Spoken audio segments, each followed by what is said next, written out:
so that we can end on time and give everybody the full amount of time that they have to communicate with you. I'm Marjorie Dannenfelser. I'm president of the Susan B.Anthony list.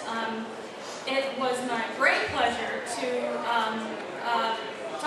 talk to the Values Voters Summit and have them agree to discussing the movement's efforts to defund Planned Parenthood. Yeah. The folks that are on this panel have very different roles. I'm the only one and each person on this panel is representative of a very vital function in the entire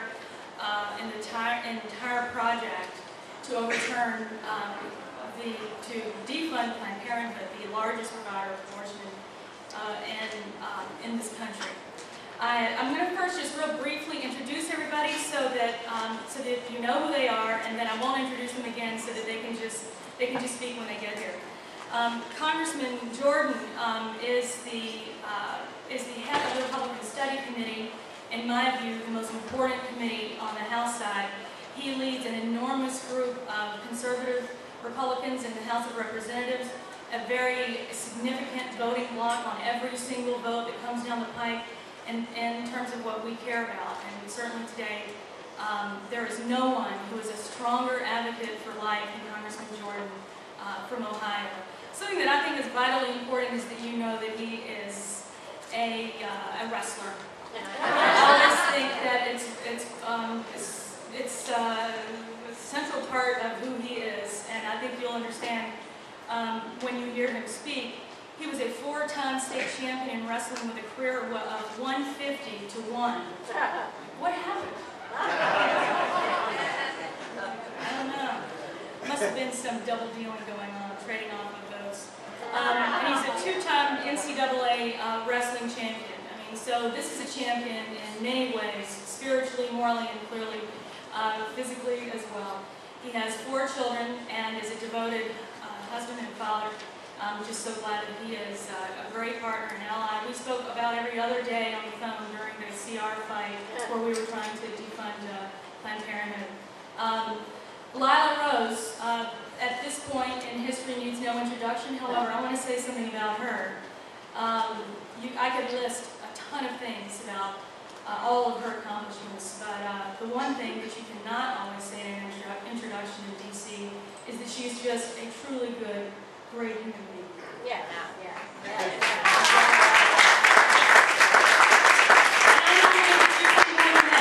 She's going to let you know. You already know a lot of the things she did.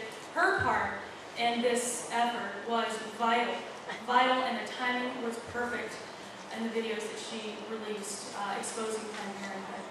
And then finally, Catherine Adair, who was a clinic worker for Planned Parenthood in New Hampshire in the largest abortion mill in New England. She came to know what we know, that going after Planned Parenthood is going after the facilitators of the exploitation of young women. And her testimony is just beautiful and a vital part of this whole project. And I just want to kick it off to give an overview of what we saw in working with lots of other organizations that aren't here, including AUL and other organizations, but a little bit of a big picture snapshot, things that you already know, but try to weave them together just a little bit. And that is that this president has given us a great victory for life. He has provided momentum. He has provided contrast. He has provided us with a moment that we have not had in decades, and that is because his extreme arrogance in overstepping the will of the United States citizens at a time when no one thought, or maybe a couple of you did, that we would make great gains in protecting life with him as president, the most pro-abortion president ever, the most pro-abortion arguably Senate than we've ever had, and then a very, very strong House of Representatives. His overreach made us as a nation stand up and take stock of what we are doing and what we are not doing to protect unborn children. He made people look at what was going on. And in an environment, we have fought, we have tried tried to expose Planned Parenthood for quite some time. We've come to know who they are. But to be perfectly honest, if it weren't for this president and for Lila and the other and for the folks on this panel and more, the country itself would not have awakened to what it is. I grew up very pro-choice. I just thought it was a nice organization, very civic-minded, that helped people plan their families. Who could say anything negative about that? What we've come to know is that Margaret Sanger, the founder of Planned Parenthood, could look into the eyes of a human being, a child, and say, "Human weed. I'm here to weed out you like underbrush and cast you into the fire. You, child, are underbrush. And the more you stick around, the worse it is for all the rest of us. This world and our hearts are not big enough to welcome you into the world." That is a tragedy that has led to untold death, and untold sadness for, of course, the lost children that we have that are supposed to be here, and untold misery in the spirit, in the emotions, and in the physical bodies of women for years and years and years. Now, thank you, President Obama, for getting us to the point where we are sitting up and must pay attention.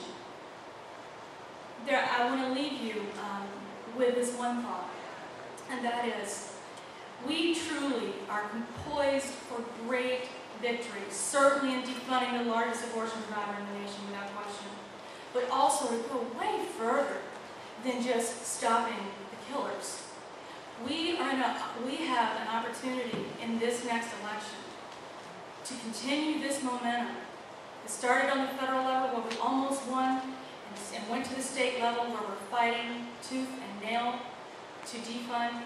To continue that momentum with leverage on presidential candidates who have signed pledges that say that they will do what we want them to do, which is to protect human lives, and go way further than just defunding.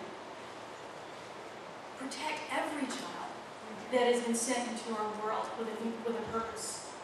That is truly where we are. The only thing that would keep us from making that type of progress would be because we lack the will, and we don't have enough time, and I got to go to carpool today, and I've got too much to do. That's the only will be the difference. We will fill the gap. Our founders made sure that we would have that opportunity, and now we know, because 4,000 children are dying every single day, we have that obligation. So thank you for being here and doing what you're doing, and I'm very much looking forward to hearing from the rest of the panelists. First we'll have Lila, and then Congressman Jordan, and then